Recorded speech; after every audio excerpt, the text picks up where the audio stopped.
Kembali bersama kami di Breaking News Kompas TV, Saudara. Proses pencarian korban longsor yang terjadi di Kecamatan Cisarua, Kabupaten Bandung Barat terus dilakukan hingga saat ini. Dan kita akan membahas, Saudara, bagaimana sebenarnya posisi dari permukiman yang ada di Bandung Barat ini dan juga seberapa besar risiko bencana yang ada di sana, terutama di cuaca ekstrim seperti ini. Kita akan bergabung bersama dengan Dwi Korita Karnawati, pakar geologi lingkungan dan kebencanaan UGM. Selamat pagi, Bu Dwi Korita. Mas B, Bu Dwi Korita, selamat pagi, Bu. Tiba ini. Selamat pagi, Ya. bisa mendengar suara saya? Ya, jelas, Ibu. Kita bisa mendengar suara Oke. Ibu. Baik, Bu Dwi Korita, ini Baik. baru beberapa waktu lalu kita bicarakan terkait potensi cuaca ekstrim yang ada di Jawa Barat dari BMKG. Kemudian terjadilah di Bandung Barat ada longsor yang hingga memakan korban jiwa dan puluhan korban hilang. Kalau Anda melihatnya, Bu Dwi Korita, ini apakah benar murni karena cuaca ekstrim yang terjadi atau lagi-lagi ada salah posisi permukiman ataupun mungkin ada gangguan di vegetasi ataupun juga di hulu, seperti itu, Bu? Sebelumnya saya turut belasungkawa atas musibah ini ya. Semoga saja tidak menyebar ke wilayah yang lain. Sebetulnya penyebab utamanya cuaca ekstrim itu hanyalah sebagai pemicu, bukan penyebab. Nah, penyebabnya terutama penyebab perubahan tata guna lahan yang memperparah lokasi atau daerah yang sebenarnya secara alamiah itu Jawa Barat, kondisi tektonik dan geologinya, bahkan kondisi iklim dan cuacanya kebetulan dari riset yang kami lakukan dan juga dari data BMKG, dari berbagai jurnal menyatakan, bahkan dari BNPB pun menyatakan lokasi yang paling parah dari segi kerentanan terhadap bencana geologi ataupun dari segi iklim atau cuaca. Jadi kondisi alamnya memang sudah rentan parah, namun tidak diimbangi dengan tata lingkungan yang menguatkan alam tersebut. Apalagi saat ini di puncak musim hujan dan Jawa Barat biasanya curah hujan itu tertinggi di seluruh Indonesia. Sehingga perlu benar-benar kewaspadaan, kesiapsiagaan, dan pencegahan terjadinya bencana susulan. Tata lingkungan tadi ya, Bu, Anda sebutkan terkait potensi bencana yang sangat besar di Jawa Barat khususnya. Kemudian jika kita berkaca mungkin pada bencana yang terjadi di Sumatera beberapa waktu lalu, ada juga nih faktor posisi dari permukiman yang memang ada di jalur air mengalir seperti itu. Nah, ketika kita melihat kondisi yang sekarang ada di Bandung Barat, Bu, ini kan posisi permukiman ada di kaki Gunung Burangrang. Apakah ini juga kemudian ada kesalahan tata lingkungan di sana ketika ada permukiman yang ada di kaki gunung yang mungkin menjadi titik mengalirnya air dari hulu ke hilir? Betul sekali. Jadi sebetulnya Badan Geologi itu sudah mengeluarkan peta zona kerentanan gerakan tanah, termasuk longsor yang terjadi hari ini.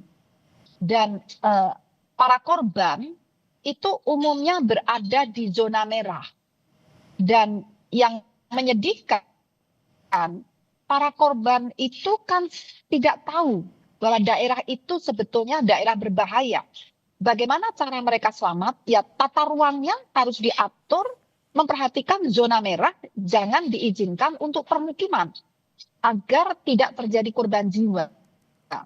Jadi sekali lagi, tata ruang yang seharusnya memperhatikan zona-zona bahaya longsor atau kerentanan gerakan tanah tersebut. Baik, Bu Dwi Korita, tadi kami juga sempat mewawancarai pakar hidrodinamika ITB bahwa sebenarnya dengan sistem misalnya terasering atau misalnya teres gitu ya, Bu ya, baik persawahan, perkebunan maupun permukiman ini juga bisa sebenarnya untuk mengantisipasi terjadinya longsor. Apakah kemudian lagi-lagi, Bu, apakah tidak boleh sama sekali dibangun tempat tinggal di sana atau misalnya dibangun dengan sistem tertentu bisa mencegah terjadinya bencana, Bu?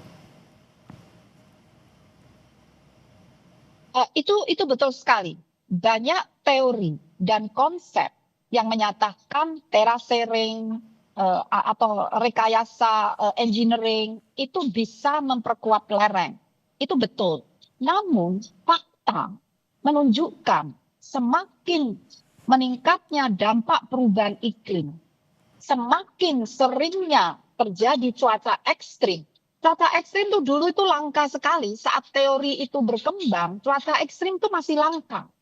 Tapi saya pribadi khawatir, kondisi ekstrim itu bisa menjadi suatu kenormalan baru. Nah, sehingga dalam kondisi pasca normal menjadi kenormalan baru seperti sekarang sering ekstrim, kayaknya kita nggak bisa kompromi deh. Tata ruang itu adalah paling penting, rekayasa bisa, tapi terbukti yang sudah direkayasa. Rekayasa itu kalah dahsyat dengan dampak pembukaan lahan, dampak kerusakan lingkungan, dampak kondisi ekstrim. Dan cuaca ekstrim itu pun juga akibat ulah manusia. Karena apa? Lahan semakin terbuka, suhu semakin meningkat. Jadi seperti steam engine, mesin uap. Atmosfer kita seperti mesin uap, menguapkan awan-awan panas ya, menguapkan awan-awan hujan. Awan-awan hujan, cumulonimbus yang semakin masif, semakin banyak, semakin sering, sehingga hujannya pun semakin dahsyat ya. Sehingga rekayasa yang dulu lahir di masa-masa normal, sudah saatnya untuk kita kaji ulang, dan kita kayaknya harus patuh kepada tata ruang yang aman dari bahaya potensi bencana. Demikian. Berarti langkah yang harus dilakukan harus lebih, karena lagi-lagi ini adalah kenormalan baru dalam tanda kutip, cuaca ekstrim bisa terjadi lebih sering seperti itu ya Bu ya. Nah, bicara soal kejadian yang sekarang terjadi di Bandung Barat, terutama di Desa Pasir Laung, ini kan di kaki gunung, kemudian baru satu kaki gunung gitu ya. Tentunya gunung punya sekelilingnya gitu ya, ada permukiman juga yang kemungkinan ada di kaki gunung lain. Kemudian apa yang harus diwaspadai dan juga apa yang harus dilakukan pemerintah terutama di Bandung Barat Bu untuk mitigasi, antisipasi jangan sampai ada longsor susulan terutama di titik-titik lain ya Bu?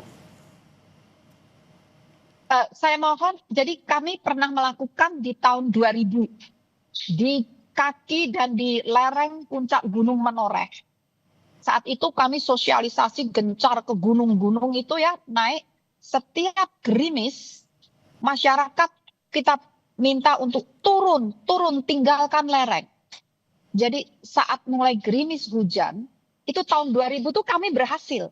Tahun 2000, sekarang tahun 2026, walau alam ya.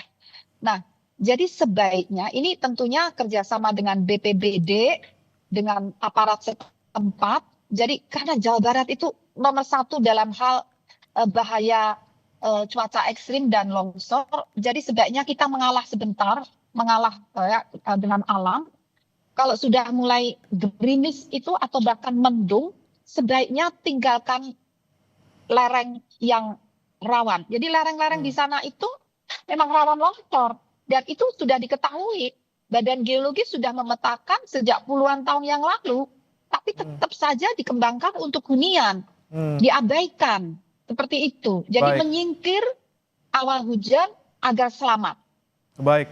Lagi-lagi ya Bu ya, titik yang aman, titik yang sekiranya tidak terdampak longsor, ini harus bisa diutamakan daripada tempat-tempat yang rawan. Dan kita harap Ibu semoga hari ini pencarian dan juga evakuasi berjalan lancar, dan kedepannya juga pemerintah Kabupaten Bandung Barat juga bisa memetakan mana wilayah yang sekiranya rawan longsor. Terima kasih Bu Dwi Korita Karnawati, pakar geologi lingkungan dan juga kebencanaan UGM, sudah bergabung bersama kami di Breaking News Kompas TV.